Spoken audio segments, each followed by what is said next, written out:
Hello, how's it going? And welcome back to Guitar 101, episode 3 with Jay and Harry. In this episode, we'll embark on a rhythmic journey exploring the art of strumming the guitar. Strumming is a fundamental skill that breathes life into chords, adds dynamics to your playing, and serves as the backbone of countless songs across various genres.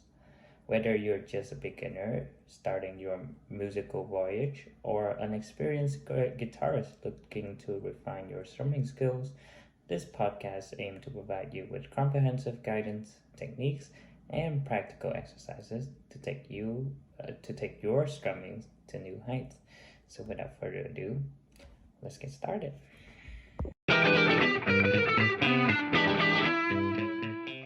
Hi, welcome back, and I'm Jay. So, I'm going to tell you what strumming is. So, strumming is a fundamental technique in guitar accompaniment. This technique is a technique of using the right hand to, make an up strum and down strum to create a thick and evenly distributed sound. So, we have many ways to strum with thumb, index finger, and middle finger. So strumming with string or with pick. However, we will go into using the fingers in today's episode. Since I don't have a pick. No, we don't have a pick. So we're just gonna use our finger instead. So first we'll leave the index finger free, and the thumb should form a plus sign at the first knuckle of the index finger, almost similar to the Korean heart dropping hand side. Very easy, right? The remainder of the index finger will touch the string, the thumb will not touch the string. So you have to leave the remaining three fingers comfortably, naturally, and not spread out. When we make a down strum, we use the nail of the index finger and spread it out. We have many ways to strum down, such as wrist rotation and using your whole arm from the elbow. So with the rotating the wrist method, sometimes we will not be used to controlling the strings that's being strummed and the speed at which we're playing. However, beginners are recommended to play using your elbow as a pivot. It's easier to control the strings and can also make the guitar sound fuller. Wrist rotating is more suitable when you're playing a fast song and requires strumming at a fast pace.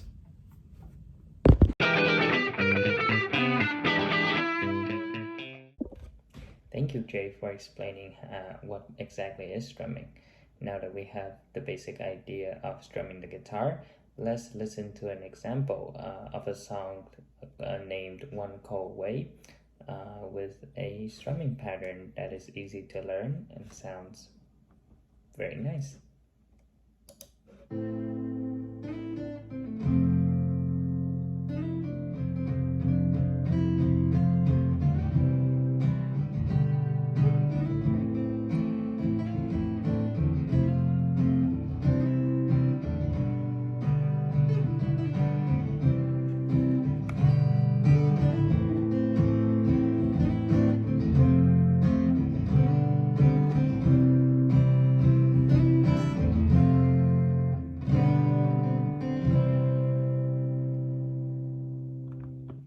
So, as you can see, if you know the chords and the specific strumming patterns, you can play the songs for basically anyone to sing.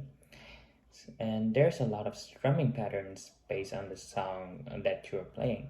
It could be ballad, it could be blues, and the amount of strumming patterns that are available are completely endless because every guitarist can come up with their own strumming patterns. You can even create your own pattern if you wish. But here's a few strumming patterns that I usually use. Here's a basic ballad strumming pattern suitable for a lot of Vietnamese sound. It goes like this.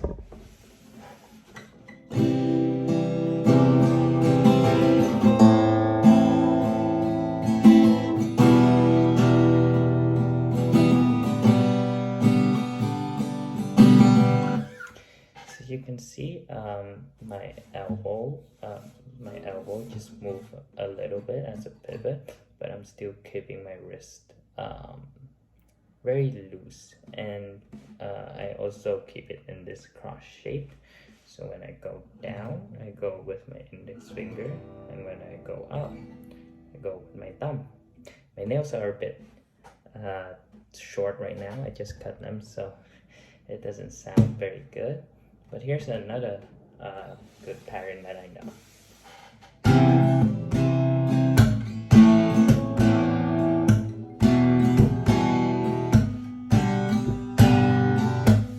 So that involves actually hitting the body of the guitar, making that drum type of sound, which can make your song more funky, add more dynamic to it, and the amount of, as I said, the amount of strumming patterns and the variety of them are endless. So you can basically come up with any pattern you like as long as it's correct with the rhythm of the song.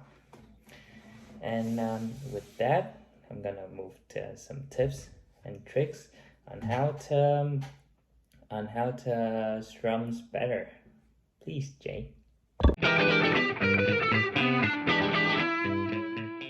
Okay, Harry, and here are the tips. Number 1, do not stop moving your strumming hand. This is very important.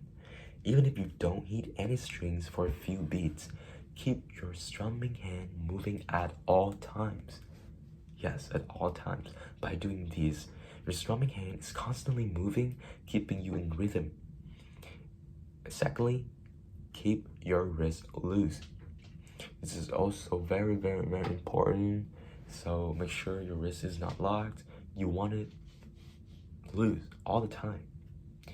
And the majority of the motion will be produced by rotating your lower arm. You might also say twisting your wrist and allowing your hand and wrist follow that motion. Although your lower arm will be moving up and down a little bit as well, that is only a minor portion of the action. So you may be tempted to create the up and down movement with your forearm instead. 4. Avoid hitting every strum on every string. You might assume that we must strum each chord's notes in order, right? But yet, we frequently only do it on 3 or 4 strings. So what strings should you be hitting then? On every down strum, it's a good idea to either hit all the strings or just the lower, denser strings, then just strike the uppermost, thinnest 3 or 4 strings during the upstrum. With this technique, your upstrums will sound a little lighter and your downstrums a little heavier. Additionally, playing like this will be a little simpler. And lastly, relaxations. The next tip that I want to give you when you're strumming is to relax. If you tense up, you're going to be really inefficient and you're going to open the door for some injuries. Yes, you heard that. If you feel any tension in your strumming, just stop, relax, and start over again. It's not a big deal. I see a lot of newer players lock their wrists and just strum on their elbow, like a robot. Really. So that can create a lot of tension, so don't do that. One of the best analogies that I've heard for strumming is to pretend like you have some honey on your finger and then a feather is stuck to it. Pretend like you're just trying to flick it off. If you do that, most of the motion will come from your wrist. Or you could imagine you just wash your hand and then just want to get rid of the water from your hand. Just do like this. You can see your wrist is very loose. You want it to keep it loose all the time and keep moving it all the time. So the elbow can help out too, but the wrist isn't locked.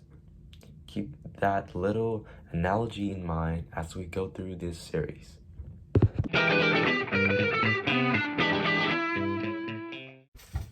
So that's all the information we've made available to you through this episode.